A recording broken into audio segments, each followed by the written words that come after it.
Part 1. The House of Beasts. Chapter 1.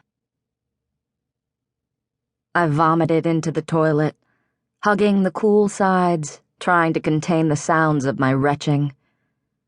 Moonlight leaked into the massive marble bathing room, providing the only illumination as I was quietly, thoroughly sick. Tamlin hadn't stirred as I'd jolted awake, and when I hadn't been able to tell the darkness of my chamber from the endless night of Amarantha's dungeons, when the cold sweat coating me felt like the blood of those fairies, I'd hurtled for the bathing room. I'd been here for 15 minutes now, waiting for the retching to subside, for the lingering tremors to spread apart and fade like ripples in a pool. Panting, I braced myself over the bowl, counting each breath. Only a nightmare. One of many, asleep and waking, that haunted me these days. It had been 3 months since Under the Mountain. 3 months of adjusting to my immortal body, to a world struggling to piece itself together after Amarantha had fractured it apart. I focused on my breathing. In through my nose, out through my mouth. Over and over. When it seemed like I was done heaving, I eased from the toilet, but didn't go far. Just to the adjacent wall, near the cracked window, where I could see the night sky, where the breeze could caress my sticky face. I leaned my head against the wall, flattening my hands against the chill marble floor. Real. This was real. I had survived. I'd made it out. Unless it was a dream. Just a fever dream in Amarantha's dungeons, and I'd awaken back in that cell, and I curled my knees to my chest. Real. Real. I mouthed the words. I kept mouthing them until I could loosen my grip on my legs and lift my head. Pain splintered through my hands. I'd somehow curled them into fists so tight my nails were close to puncturing my skin. Immortal strength. More a curse than a gift.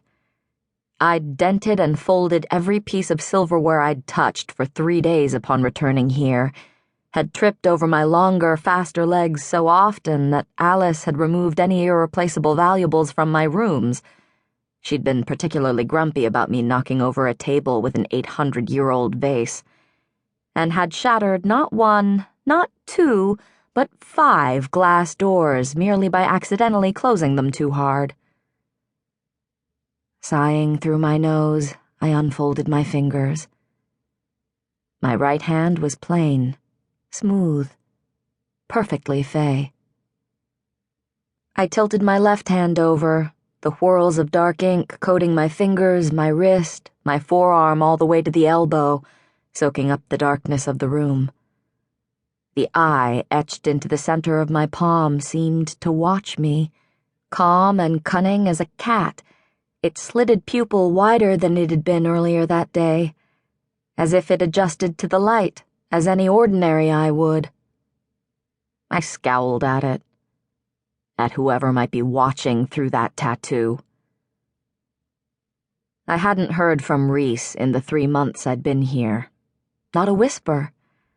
I hadn't dared ask Tamlin or Lucian or anyone, lest it'd somehow summon the High Lord of the Night Court, somehow remind him of the fool's bargain I'd struck under the mountain. 1 week with him every month in exchange for his saving me from the brink of death. But even if Rhys had miraculously forgotten, I never could. Nor could Tamlin, Lucian, or anyone else. Not with the tattoo.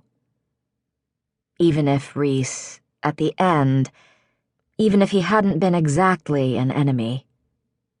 To Tamlin, yes. To every other court out there, yes. So few went over the borders of the Night Court and lived to tell.